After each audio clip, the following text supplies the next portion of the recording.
Akıl Bakdatı kanalında size hoş geldik.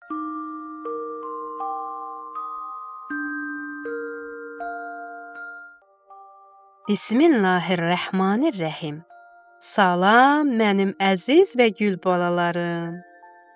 Mübarək Ramazan ayının gecələrində hamınızı xoş gördük.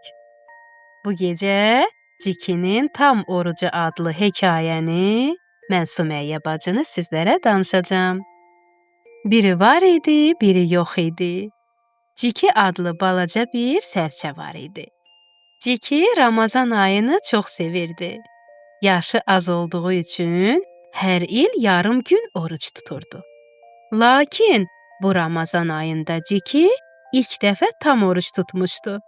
Artıq iftar vaxtı yaxınlaşırdı. Evdə sakitlik hökm sürürdü. Cikinin anası mətbəxdə idi. Dadlı yeməklər hazırlayırdı. Atası televizor qarşısında oturub sərçələrin yarışını izləyirdi. Ciki divardan asılmış saatın qarşısında dayanmışdı və ona baxırdı. Sonra böyük və yumru qarnına baxıb təkrar saatı seyr etməyə başladı. Anası dedi: "Ciki, özünü necə hiss edirsən?"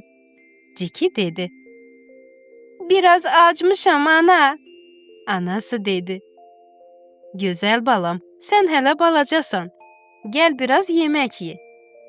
Ciki qarnını içəri çəkib dedi: "Yox ana, mən artıq böyümüşəm. Heç nə yeməyəcəm, gözləyəcəm." O saatı divardan götürdü, otağına qaçıb saymağa başladı. 1, 2, 3, 4. 4 saat qalmışdı. Qarnı qəflətən qurr etdi. Ciki ona baxıb dedi: "Hələ 4 saat var. Sən sakit ol, quruldama. Axı mən tam oruc tutmaq istəyirəm. Sən quruldasan, anam eşidəcək." O, yenidən saatı yerinə qoydu və mətbəxdən gələn ləzzətli yeməklərin ətrindən gözlərini yumdu. Xəyalından plov, göyərtilər və şirniyyatlar keçdi. Elə o an gözlərini açıb gördü ki, valideynləri təəccüblə ona baxır. Anası dedi: "Biraz çörək və pendir gətirim sənə." Ciki özünü elə apardı ki, sanki heç nə olmayıb, dedi: "Mən ki ac deyiləm." Anası ona dedi: "İndi ki yemək istəmirsən, o zaman bir işlə məşğul ol. Başını qat ki, aclığını unudasan." Ciki bunun yaxşı fikir olduğunu düşündü və atasının ardınca çölə çıxdı. Həyətdə qarşısına fil çıxdı. Fil qəmgin idi. Ciki soruşdu: "Niyə belə kədərlisən?" Fil dedi: "Burnum çox uzundur. Heç kim mənimlə dost olmaq istəmir." Ciki dedi: "Mən səninlə dost olaram, amma 2 saat. Sonra iftar vaxtıdır." Onlar gözəl oyunlar oynadılar. Ciki filin burnuna qondu.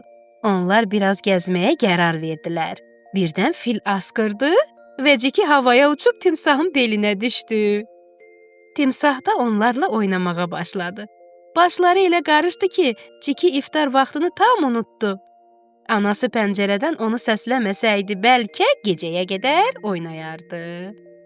Ciki yeni dostları ilə sağollaşıb evə uçdu. Anası dedi: "Gəl, otur gül balam, iftar vaxtı gəldi." Ciki sevincindən anasının boynuna atılıb dedi: "Gördünüzmü? Mən böyüdüm və tam oruc tuta bildim." Afərin balaca Cikiyə. Bəli, əzizlərim, bu nağılımızda balaca sərçə bizə kiçik səbr və iradənin böyük sevinclərə səbəb olduğunu göstərdi. Uşaqlar, bu nağıl barəsində şəkil çəkib bizə göndərməyi unutmayın. Gecəniz xeyrə qalsın, yuxunuz şirin olsun.